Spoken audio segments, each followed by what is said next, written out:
दोस्तों, राजा विक्रमादित्य अक्सर रात में वेश बदलकर अपनी प्रजा के हालात जानने निकलते थे। वह अपने सच्चे प्रेम से भरे दिल के साथ सड़कों पर घूमते थे। एक रात जब वह अमृत बेला में घूमते हुए शहर के चक्कर लगा रहे थे, उन्होंने देखा कि एक युवा लकड़हारा एक पेड़ पर चढ़ रहा है। उसकी आंखों में जीवन की आशा और मेहनत की चमक थी। लेकिन तभी अचानक एक भयंकर भालू उस पेड़ पर चढ़ने लगा। राजा ने आश्चर्य से देखा कि भालू कैसे उस पेड़ पर चढ़ रहा है, क्योंकि यह आमतौर पर भालू की आदत नहीं होती। युवा लकड़हारे ने जब भालू को देखा तो उसकी धड़कनें तेज हो गईं।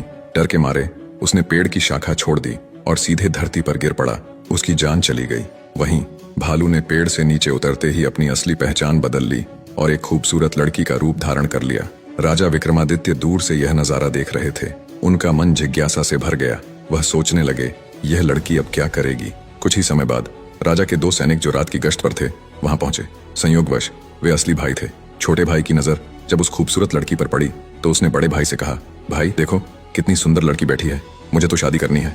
बड़े भाई ने कहा, नहीं, जब तक मैं हूं तुम उससे शादी नहीं कर सकते, मुझे पहले उसका हाथ मांगना चाहिए। छोटे भाई ने तुरंत विरोध किया, मैंने उसे पहले देखा है, इसलिए मैं उससे शादी करूंगा। दोनों भाइयों के बीच बहस बढ़ गई। अंततः बड़े भाई ने सुझाव दिया, हम क्यों ना उससे पूछें, जो भी उसे पसंद आएगा वह उससे शादी कर लेगा। जब दोनों भाई उस खूबसूरत लड़की के पास पहुंचे, बड़े भाई ने पूछा, हे सुंदरी, तुम कौन हो और यहाँ क्या कर रही हो। लड़की ने जवाब दिया, मैं पास के गांव में रहती हूँ और अपने पति की खोज में इस जंगल में घूम रही हूँ। छोटे भाई ने पूछा, तुम्हारा पति कहाँ है, अगर तुम चाहती हो तो हम तुम्हारी मदद कर सकते हैं। लड़की ने मुस्कुराते हुए कहा, मैं अभी अविवाहित हूँ और एक योग्य व्यक्ति की खोज में हूँ। छोटे भाई ने गर्व से कहा, हम दोनों भाई अभी अविवाहित हैं, तुम चाहो तो किसी एक से शादी कर सकती हो। लड़की ने एक शर्त रखी, मैं उससे ही शादी करूंगी जो तुम दोनों में से सबसे बहादुर और शक्तिशाली होगा। ये सुनकर दोनों भाइयों में लड़ाई शुरू हो गई। अपनी बहादुरी साबित करने के लिए उन्होंने अपनी तलवारें निकाली और एक दूसरे को घातक चोटें पहुंचाई। अंततः दोनों भाइयों ने एक दूसरे को मार डाला और लड़की ने खौफनाक तरीके से हंसते हुए एक दिशा में चलना शुरू किया। राजा विक्रमादित्य जो दूर से यह सब देख रहे थे, एक कदम और बढ़ते हुए उस लड़की का पीछा करने लगे। लेकिन इस घटना ने उनकी सोचने की शक्ति को जकड़ लिया।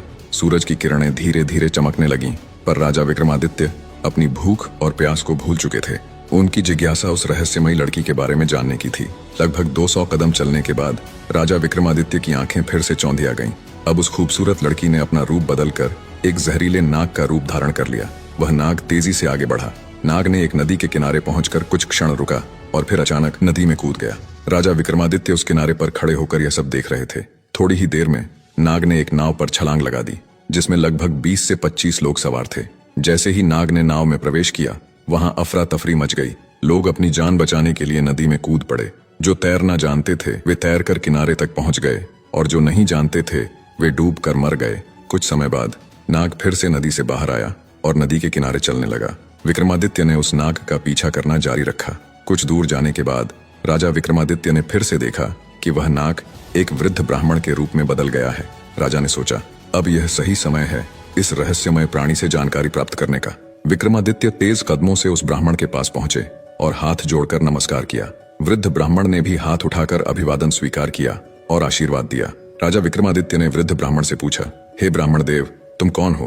ब्राह्मण ने निराशा से कहा, क्या तुम नहीं देख सकते, मैं एक ब्राह्मण हूँ। राजा ने फिर से कहा, तुम झूठ बोल रहे हो, तुम ब्राह्मण नहीं हो, है ना। ब्राह्मण ने चिढ़ते हुए कहा, फिर तुम मुझे बताओ मैं कौन हूँ। राजा ने कहा, तुम वह नहीं हो जो तुम दिखते हो। ब्राह्मण ने उत्तर दिया, जो भी मैं हूँ तुम्हें उससे क्या मतलब, तुम अपने काम से काम रखो और अपनी राह देखो। राजा विक्रमादित्य ने दृढ़ता से कहा, मैं तुम्हें बिना सच जाने नहीं छोड़ सकता, तुम्हें सच बताना ही होगा। ब्राह्मण ने फिर कहा, मैंने तुमसे कहा ना कि मैं एक ब्राह्मण हूँ। राजा ने कहा, तुम मुझसे झूठ नहीं बोल सकते, मैंने तुम्हें तब से देखा है जब तुमने लकड़हारे को मार डाला था। फिर तुमने एक सुंदर लड़की का रूप धारण किया और उन दो सैनिकों को एक दूसरे को मारने पर मजबूर किया।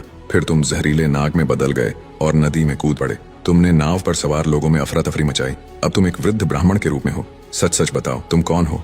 राजा विक्रमादित्य की बातें सुनकर ब्राह्मण ने कहा, अगर मैं नहीं बताऊं तो तुम क्या करोगे। राजा ने अपनी तलवार निकालते हुए कहा, तब तैयार हो जाओ मरने के लिए। तुम्हें नहीं पता कि यह विक्रमादित्य की नगरी है। तुम इतने लोगों की जान लेकर इस पवित्र राजा के राज्य में जीवित नहीं रह सकते। अब सच्चाई बताओ।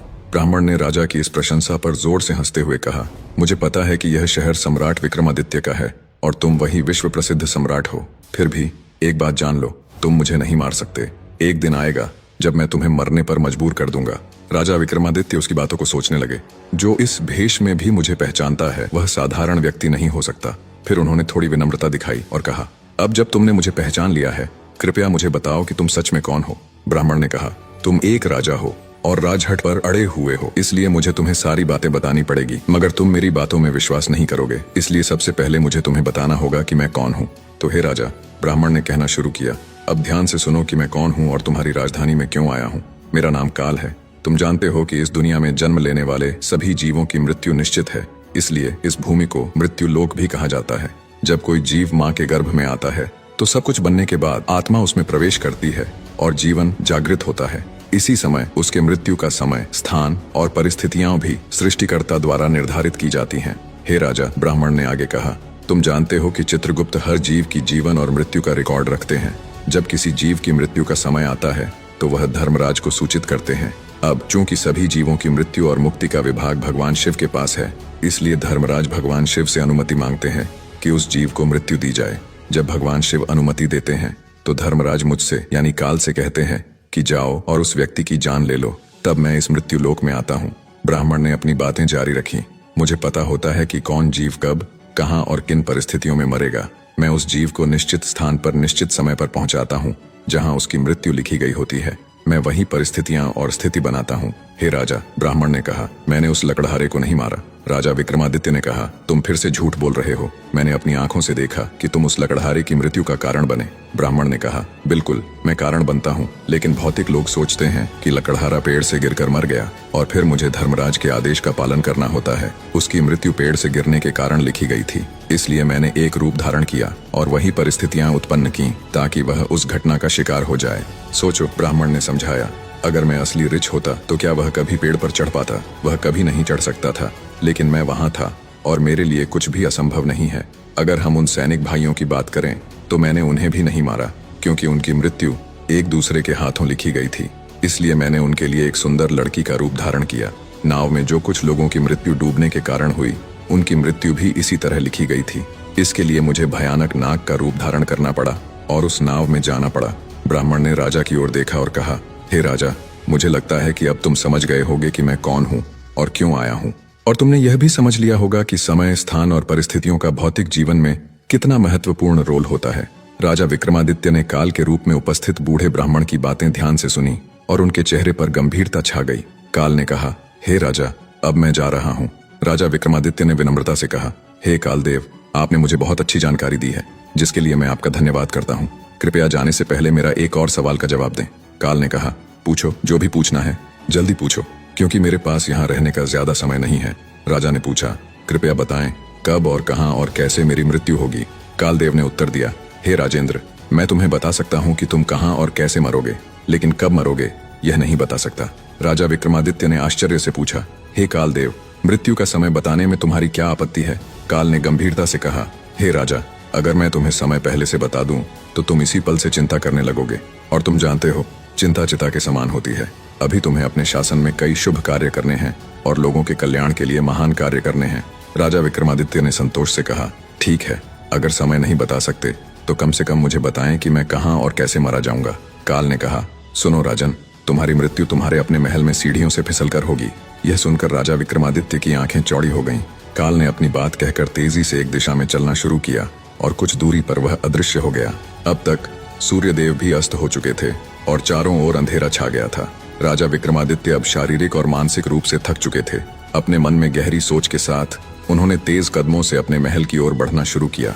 दोस्तों, आज की कहानी ने हमें एक गहरे सत्य से अवगत कराया कि काल किसी का इंतजार नहीं करता। चाहे राजा विक्रमादित्य हो या हम, हर किसी के जीवन में समय और परिस्थितियों की महत्वपूर्ण भूमिका होती है। इसलिए जीवन को संजीवनी की तरह जिए और हर पल का सम्मान करें।